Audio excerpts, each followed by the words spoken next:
پھر یہ ہے کہ پولیٹیکل پارٹیز نے بھی غالباً یہ سمجھا کہ اب ملک میں امن ہو چکا ہے، اور ایک کیمپیننگ جو زور شور سے بڑے عام حالات میں امن کے دنوں میں کی جاتی ہے اس طرح انہوں نے شروع کر دی، اور کہیں بھی اپنی موومنٹ یا اپنے جلسے جلوس جو انہوں نے کرنے تھے اس کی کوئی کوارڈینیشن لا انفورسمنٹ ایجنسیز کے ساتھ نہیں کی۔ نتیجہ یہ کہ آپ کو وہاں پہ کوئی تحفظ نہیں، آپ جہاں جا کے خود بیٹھ گئے تو وہاں آپ کی مرضی آپ بیٹھ گئے، لیکن لا انفورسمنٹ ایجنسیز وہاں نہیں ہیں۔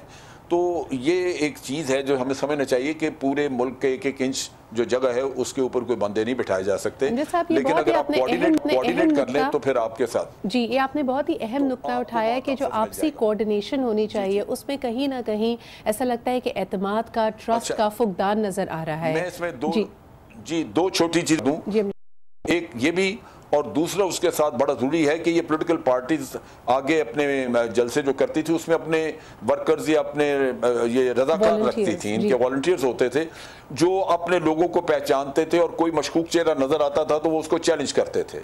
اب وہ والنٹیئرز بھی انہوں نے نہیں رکھے ہوئے، نتیجہ یہ کہ وہ ان کا انٹرنل سسٹم بھی کام نہیں کر رہا، اور اس کے ساتھ ساتھ جو کوئٹہ مستونگ کا واقعہ ہوا ہے اس میں بہت جو تباہی مچی، بہت زیادہ لوگ جان سے گئے، وہ اس لیے کہ مستونگ میں فرسٹ ایڈ وغیرہ اویلیبل نہیں تھی، لوگوں کو ہاسپٹل شفٹ کرنے میں 1.5-2 گھنٹے لگے، اور وہ خون کی کمی کے باعث بہت ساری ہلاکتیں ہو گئیں۔ اب اگر یہ لوگ اپنے ساتھ جو دور علاقوں میں جاتے ہیں 1-2 ایمبولینسز، فرسٹ ایڈ کا انتظام وغیرہ بھی ساتھ رکھیں، تو اول تو یہ واقعات نہ ہوں، ان کا تحفظ ہونا چاہیے، لیکن خدا نہ خواستہ اگر کچھ ہو جائے یا ایٹ لیسٹ ایسی کوئی بھی کارنر میٹنگ کرتے ہوئے یا ایسا کوئی بھی جلسہ ارینج کرنے سے پہلے، کوئی بھی میٹنگ ارینج کرنے سے پہلے ایٹ لیسٹ، کیونکہ دیکھیں ان لوگوں کا جو آپ کی کال پہ وہاں آ رہے ہیں ان کی جان و مال کی حفاظت بھی انہی امیدواروں کے سر پہ آتی ہے، آپ کی کال پہ آپ کے نام پہ وہ وہاں پہ آ رہے ہوتے ہیں، تو ایٹ لیسٹ ایسی جگہ کا انتخاب کریں جس سے قریب کوئی ایمرجنسی یونٹ ہو۔ لیکن یہ جو آپ نے بات کی، یہ مجیب صاحب کے پاس لے جانا چاہوں گے۔ مجیب صاحب، کیا دیکھتے ہیں آپ، جو خاص طور پہ جب پہلے یہ نیوز بریک ہوئی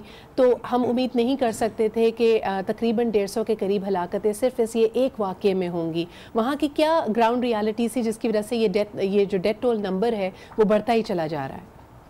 دیکھیں صدرہ، جو سچویشن وہاں پہ تھی اس سے ہم بخوبی آگاہ تھے، اور جو لوگ بلوچستان سے واقف نہیں ہیں وہ باہر بیٹھ کے تو سچویشن کو عجیب طرح سے ڈسکس کر لیتے ہیں، لیکن جو یہ علاقہ ہے مستونگ کا درنگڑ، یہ دور دراز مستونگ سے بھی آگے 25 کلومیٹر دور ہے، اور بالکل پہاڑوں کے قریب کا علاقہ ہے۔ یہاں پہ نہ سڑک ہے، نہ بنیادی سہولتیں ہیں، نہ کوئی صحت کے مراکز ہیں، نہ ہی تعلیم ہے، اور جہاں پہ یہ جلسے کا انتظام کیا گیا تھا یہ 2-3 دیہات کے بیچ میں ایک کھلی جگہ ہے، میدان آپ اس کو کہہ لیں، وہاں پہ کچھ احاطے بنائے گئے تھے، اس میں ٹینٹ لگایا گیا تھا۔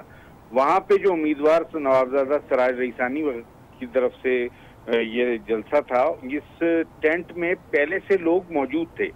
جب امیدوار پہنچے اپنے معاوضوں کے ہمراہ، یہاں پہ پولیس کا کوئی عمل دخل نہیں ہے، لیویز ایریا ہے، یہ بھی ذہن میں رکھنا ہوگا، اور لیویز نے باقاعدہ کوئی سیکیورٹی دی نہیں تھی وہاں پہ، اکا دکا سپاہی تھے جو اس علاقے کے ہی تھے، باقی جتنے بھی گارڈز تھے وہ یا تو مقامی تھے یا نوابزادہ سراج رئیسانی کے محافظ تھے۔ جب وہ اس جلسہ گاہ میں پہنچے ہیں تو سب سے پہلے انہوں نے اس کو آؤٹر کارڈن کیا ہے، اور اندر جانے کے بعد جو سٹیج والا ایریا ہے اس کو باقاعدہ خود چیک کیا ہے کہ آیا کوئی بام وغیرہ تو نہیں ہے۔ یہ سارا چیک کرنے کے بعد وہ مطمئن ہو کے بیٹھے ہیں، لیکن مسئلہ یہ تھا کہ جو لوگ اندر پہلے سے موجود تھے جلسہ گاہ میں، پنڈال میں، وہ میزبان کے طور پہ بیٹھے ہوئے تھے، اور تمام لوگ پہلے سے بیٹھے ہوئے تھے۔ اب جو امیدوار اور اس کے ساتھی پہنچے ہیں وہ اس پوزیشن میں نہیں تھے کہ وہ میزبانوں کو کھڑا کر کے ان کی تلاشی لیتے، تو اس لیے پھر بھی لوگ چوکنا تھے اور چیکنگ جاری رکھے ہوئے تھے۔ اس دوران 40 منٹ کا وقت گزرا ہے اور 3 تقریریں ہوئی ہیں۔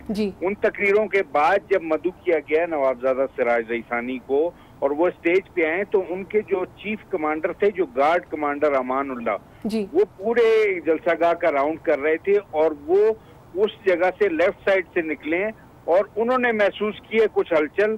جب نوابزادہ سراج اسٹیج پہ آئے تو وہ تیزی سے لوگوں کو چیرتے ہوئے اس جانب بڑھے جہاں انہیں شک تھا۔ جیسے ہی وہ وہاں پہنچے ہیں تو یہ بلاسٹ کیا گیا، اور جو عینی شاہدین ہیں خاص طور پہ وہ جو مولوی صاحب بہت بہت شکریہ یہ تمام ڈیٹیلز ہمارے ساتھ شیئر کرنے کا. اس پہ ہم مزید بات کرتے ہیں, ایک چھوٹا سا بریک لیں گے. ایسا کوئی بھی افسوسناک واقعہ ہوتا ہے تو انسان سوچنے پہ مجبور ہے کہ اس طرح کی تمام تر سیکیورٹیز اور فلٹرز اور اپنی طرف سے تمام ڈیو ڈیلیجنس کے باوجود جب ایسی چیزیں ہوتی ہیں تو ہمیں پھر بھی میرے خیال میں ایک ساتھ بیٹھنے کی اور اس کے لیے ایک لائے عمل ایسا بنانے کی ضرورت ہے جو فول پروف ہو. کیا یہ ممکن ہے؟ یہ ہمارا بڑا سوال ہوگا, لیکن ایک چھوٹے سے بریک کے بعد.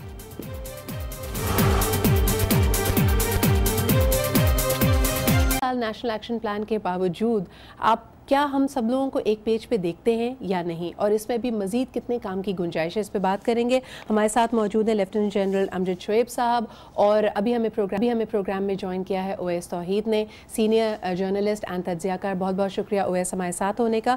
گفتگو اگر دوبارہ سے اس کا سلسلہ رفت صاحب آپ سے جوڑوں, یہ جو صورتحال ہمارے سامنے کافی دردناک ہے, کافی خوفناک ہے, لیکن پھر سوال یہ بھی پیدا ہوتا ہے کہ تمام کا تمام الزام اور جو ملبہ ہے وہ اس وقت ہم کیئر ٹیکر حکومت پہ کیوں ڈال رہے ہیں؟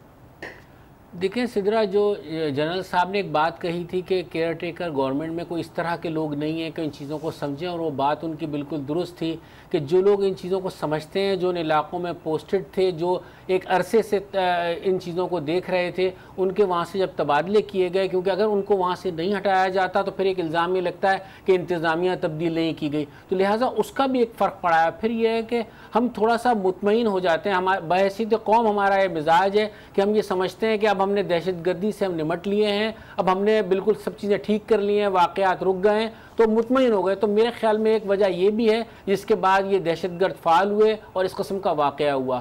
مستونگ کی جہاں تک بات ہے, مستونگ کوئی وہاں پہلی مرتبہ اس قسم کا واقعہ نہیں ہوا ہے. خاص دہشت گردی کے حوالے سے اور دہشت گردوں کی پناہ گاہ کے حوالے سے خاصا زرخیز علاقہ ہے, وہاں پر بڑا نیٹ ورک موجود ہے. یہ بات تمام اداروں کے بھی علم میں ہے اور لوگ بھی اس بات کو سمجھتے ہیں کہ مستونگ میں کس طرح کے لوگ موجود ہیں, اور وہاں کئی آپریشن بھی ماضی میں ہو چکے ہیں. لہٰذا وہاں اس واقعے کا ہو جانا جو ہے کوئی انہونا نہیں ہے. لیکن بات یہ ہے کہ سب سے زیادہ خوفناک بات یہ ہے کہ جو 25 تاریخ تک انتخابات ہیں اس میں ہمارے ایک شہر اب کتنے محفوظ ہیں, کس قسم کے اقدامات کیے گئے ہیں اور کیا کیا کیا جانا چاہیے. کیونکہ 2013 کے انتخابات میں ہم نے دیکھا کہ نہ پورے ملک میں ہی امیدوار اپنے آپ کو محفوظ تصور نہیں کرتے تھے. خاص طور سے ANP کے جو کینڈیڈیٹس تھے اگر آپ دیکھیں KPK میں, تو وہ خاصے غیر محفوظ تصور کیے جاتے تھے. کیا آپ سمجھتے ہیں کہ پہلے تو لوگوں کا ایک خیال تھا کہ ایسی کوئی بھی ایکٹیویٹیز, اور خاص طور پہ سیاستدانوں کی طرف سے جو تحفظات آ رہے تھے کہ شاید الیکشن میں ڈیلے آ جائے, لیکن بار بار یہ باور کرایا گیا کہ الیکشنز ٹائم پہ ہوں گے. اب کیا آپ کو لگتا ہے کہ ایسے واقعات کی وجہ سے ووٹر ٹرن آؤٹ پہ کوئی منفی اثر پڑ سکتا ہے؟ دیکھیں آنے والے اب لگتا تو یہ ہے کہ انتخابات تو اپنے وقت پر ہی ہوں گے, لیکن جہاں تک آپ نے ٹرن آؤٹ کی بات کی تو کراچی کے حوالے سے اگر میں ایک بات کروں تو عدم دلچسپی بڑی نمایاں نظر آتی ہے ووٹر کی.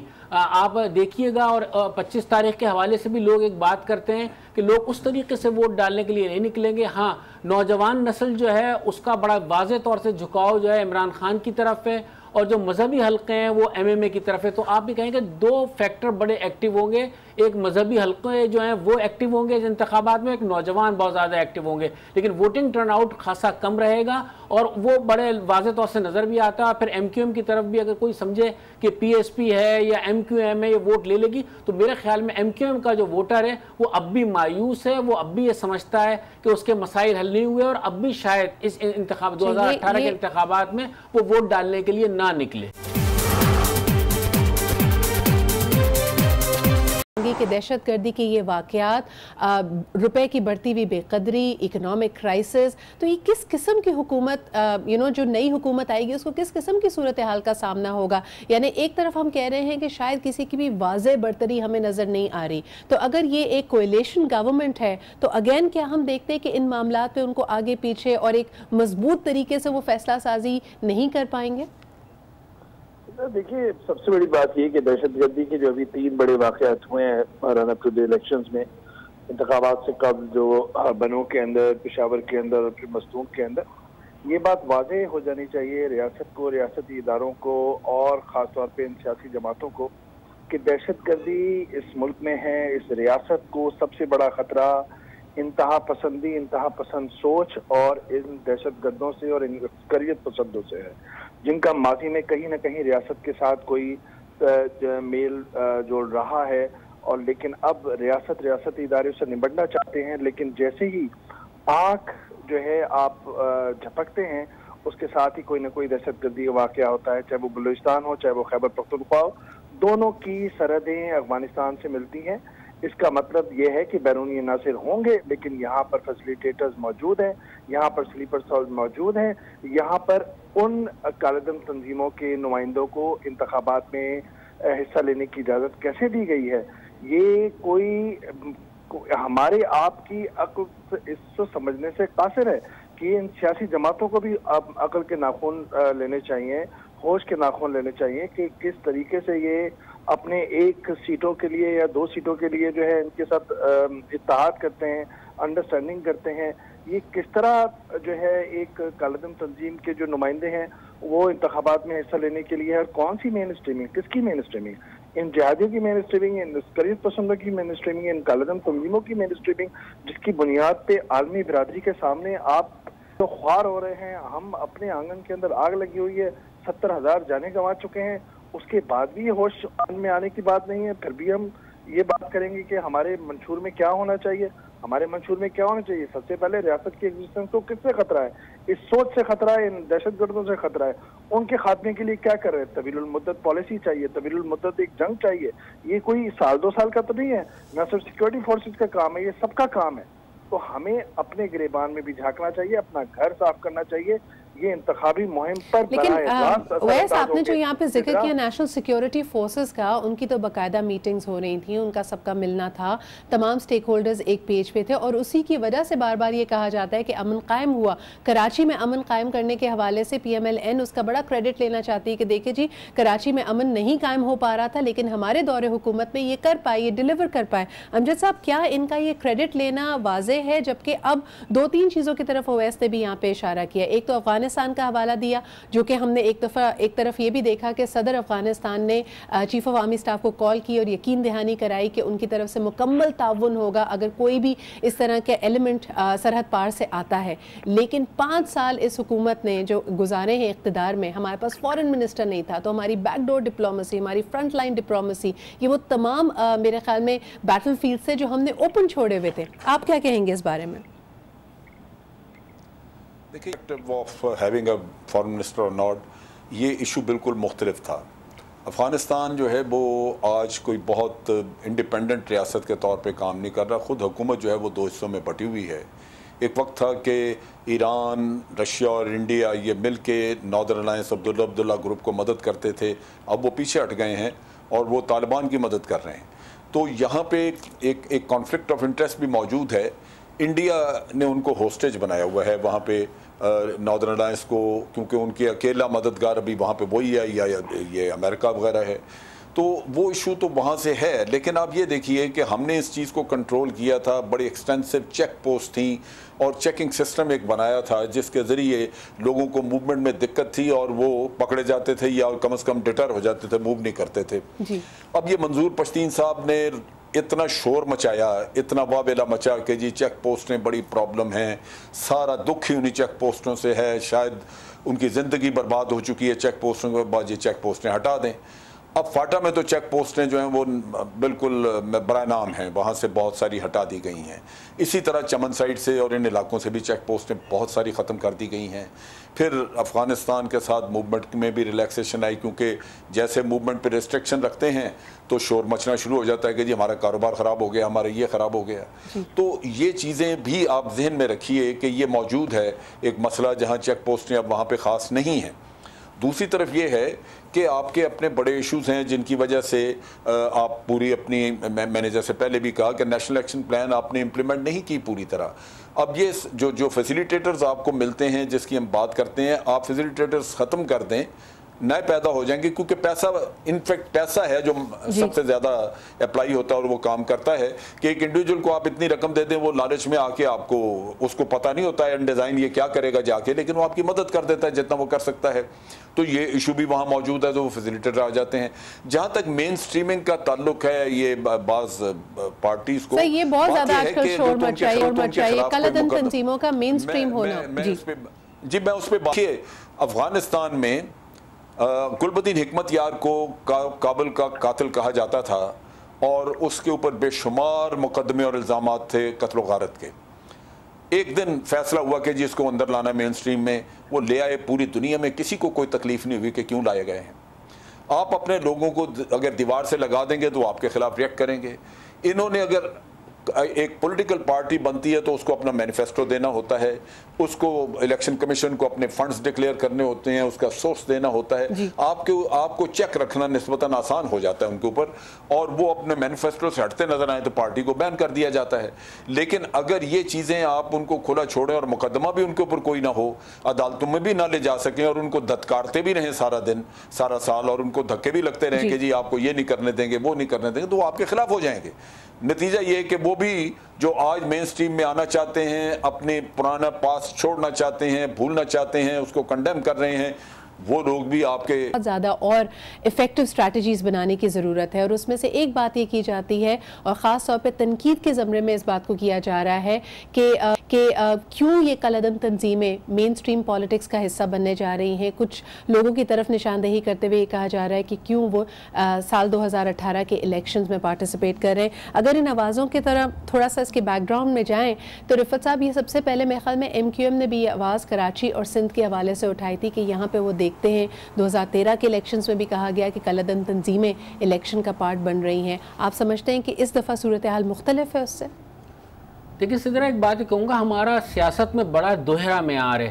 بات یہ کہ اگر کوئی چیز ہمیں سوٹ کرتی ہے تو ہم اس سے ساتھ بات چیت بھی کر لیتے ہیں, لیکن جو چیز ہمیں سوٹ نہیں کرتی ہے اس کو ہم یہ کہہ دیتے ہیں. انہیں کالعدم تنظیمیں, جنہیں ہم کالعدم تنظیمیں کہتے ہیں, جنہیں ہم اس قسم کی قوتیں کہتے ہیں, ان کے ساتھ اگر انتخابی الائنس کا معاملہ ہو تو ہم وہاں پہنچ جاتے ہیں. زندہ مثال ایک آج ہی کی ہے کہ آپ دیکھیں کہ تحریک انصاف کے کینڈیڈیٹ جو ہیں وہ مولانا اورنگزیب فاروقی کے پاس پہنچے مدد کے لیے, ان سے تعاون کی بات کی, کیونکہ وہ جس حلقے سے انتخاب لڑ رہے ہیں, اور عرفان اللہ مروت بھی گئے جو GDA کے امیدوار ہیں, تو وہ بھی مدد طلب کر رہے ہیں, اور جب مدد طلب کرنے کے لیے گئے تو ان سے یقیناً ووٹ بھی مانگا ہوگا. تو جب ووٹ کی ضرورت ہوتی ہے تو ہم ان کے پاس جاتے ہیں. میں جنرل صاحب کی اس بات سے اتفاق کروں گا کہ جب اس قسم کے لوگ اگر مین اسٹریم کی سیاست میں آنا چاہتے ہیں تو انہیں موقع فراہم کرنا چاہیے, نہ کہ یہ کہ وہ دوسروں کے کسی کے اعلی کار بن جائیں. بالکل یہ کوشش ہونی چاہیے کہ وہ سیاسی عمل میں شامل ہوں, سیاسی عمل میں انتخابی عمل میں شامل ہوں, تاکہ وہ ان چیزوں سے دور ہوں. تو یہ ہمیں دوہرا معیار سیاست میں ختم کرنا چاہیے. یہ دوہرا معیار اویس آپ بھی دیکھتے ہیں کہ ہم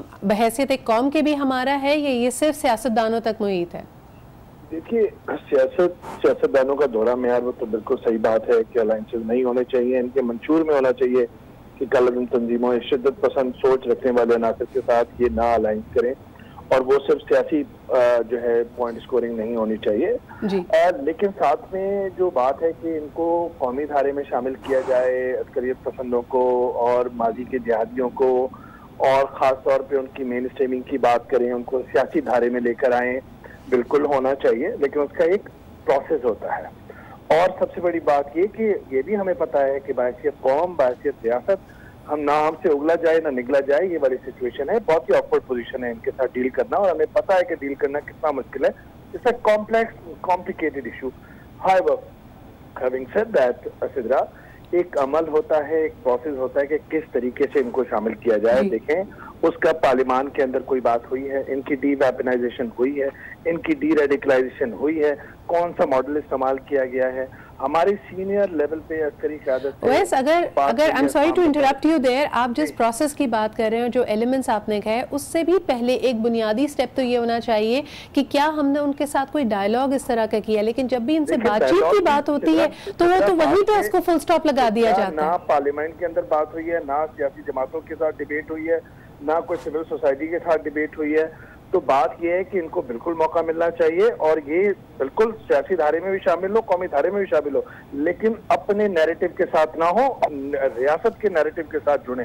یہ کیسے ہو سکتا ہے کہ وہ جو ہے اپنا آ کے سیاست میں بھی اور پوسٹرز پہ بھی ان کے پوسٹر بوائز بنے ہوئے ہوں, کھمبوں پہ لٹکے ہوئے ہوں, اور یہ دیکھا آپ نے یا لبیک رسول اللہ کی جو قیادت ہے, کس طریقے سے انہوں نے معاشرے کو یرغمال بنایا ہوا تھا. فیض آباد حرنے کے اندر کیا طوفان بدتمیزی تھی, وہ کیا قومی دھارے میں شامل ہونے کی بات تھی؟ میں سمجھ رہا ہوں کہ ان کو شامل کرنا چاہیے، لیکن اس کے ساتھ ساتھ یہ ضرورت بھی ہے ہماری امجد صاحب آپ کی طرف آنا چاہوں گی، خاص طور پہ جب نیشنل ایکشن پلان جس طرح اویس نے ایک بات کی ہے، میرے خیال میں تحریک لبیک اس زمرے میں ابھی نہیں آتی ہے. بات ہو رہی ہے کالعدم تنظیموں کی، بات ہو رہی ہے ان تنظیموں کی جو انتہا پسندانہ سوچ رکھتے ہیں. لیکن یہ تھوڑے تھوڑے فیکشنز کا فرق ہے. انفیکٹ آپ ہی کی بات کو پک کر کے میں امجد صاحب کے پاس جانا چاہوں گی کہ نفرت انگیزی اپنے آپ میں ایک شدت پسندی ہے. ہم یہاں پہ کالعدم تنظیموں کا کیا ذکر کریں، جتنے سیاستدانوں کے سیاسی بیانات آ رہے ہیں اس میں بھی ہمیں شدت نظر آ رہی ہے، اس میں بھی ہمیں نفرت نظر آ رہی ہے. لیکن بات یہ ہے کہ یہ جو تنظیمیں ہیں جن کی ہم بات کرتے ہیں، اصولاً تو جو اویس توحید کہہ رہے ہیں وہ درست ہے کہ اس پہ پارلیمنٹ یا حکومت کسی کمیٹی وغیرہ کے ذریعے کچھ فیصلہ کرتی اور ایک پلان ہوتی جس کے ذریعے ان کو ڈی ریڈیکلائز کیا جاتا. صحیح. لیکن بدقسمتی سے اگر حکومتیں ادھر توجہ نہیں دیتی اور یہ نہیں کیا، یہ لوگ جو ہیں یہ جنگ سے اٹھے، یہ لشکر جنگوی والے لوگ جو شیعہ حضرات کو مارتے رہے، یہ جنگ سے اٹھے اور یہ پی ایم ایل این کے اتحادی تھے پچھلے الیکشنز میں، اور یہ کسی نہ کسی کے اتحادی تو بن جاتے ہیں کیونکہ ان کے پاس ان کا ووٹر تو بہت ہے، ان کے پاس ووٹ تو کافی ہوتے ہیں، لہٰذا لوگ ان کے پیچھے پیچھے جاتے ہیں، یہ ووٹ دے دیتے ہیں. اس سے بہتر ہے یہ اپنے انڈیپینڈنٹ لڑے تاکہ ان کا چہرہ موجود ہو. لیکن ان کی ڈی ریڈیکلائزیشن ہونی چاہیے تھی، وہ نہیں ہوئی. اب بات یہ ہے کہ کسی نے ان سے بات نہیں کی، لیکن ایک تھنک ٹینک میں یہ ایشو ہینڈل کیا جا رہا تھا جس میں مجھے بھی انہوں نے انوائٹ کیا ہوا تھا کہ جی ان کو ڈی ریڈیکلائز کرنے کے لیے کیا ٹھیک ہے. تو آپ کہہ رہے ہیں کہ ایک سلسلہ تو یہی ہوتا ہے، لیکن ونس اگین اگر میں ایک بہت ہی ناخوشگوار، بہت ہی دردناک واقعہ تھا پاکستان کی ہسٹری میں، اے پی ایس کا ٹیرر اٹیک. رفعت صاحب، اس کے بعد ہم نے دیکھا کہ سب نے مل کر ایک نیشنل ایکشن پلان کیا. اگر ہم اموات کو ہی صرف کمپیئر کریں تو مستون کے واقعے میں بھی 150 شہادتیں ہوئیں which is almost the same number، لیکن وہ شعور، وہ بیداری ہمیں نظر نہیں آ رہی. اس وقت ایسا لگ رہا ہے کہ سیاسی رہنماؤں نے اس کو کنڈیم تو کیا ہے لیکن ایک ساتھ مل کر اس آسیب کو، اس ناسور کو، اس سے لڑنے کے لیے کوئی تدبیر کرنے کے لیے تیار نہیں ہے. آپ اس صورتحال کو کیسے دیکھ رہے ہیں؟ دیکھیں، بظاہر تو سیاسی جماعتیں جو ہیں وہ اپنی سیاست میں زیادہ مشغول نظر آتی ہیں، اور میرے خیال میں تمام ہی سیاسی رہنما مستون گئے ہیں، ہمدردی کا اظہار کیا ہے، کسی کی توجہ دلائی گئی تو اس کے بعد گیا، کوئی پارٹی جو ہے کہیں سے اعتراض آیا تو اس کے بعد گیا، لیکن عملی طور سے وہ اپنی سیاست میں مصروف ہیں اور وہاں پر بھی انہوں نے سیاست ہی کی ہے. تو میرے خیال میں ہمارا حافظہ بڑا کمزور ہے.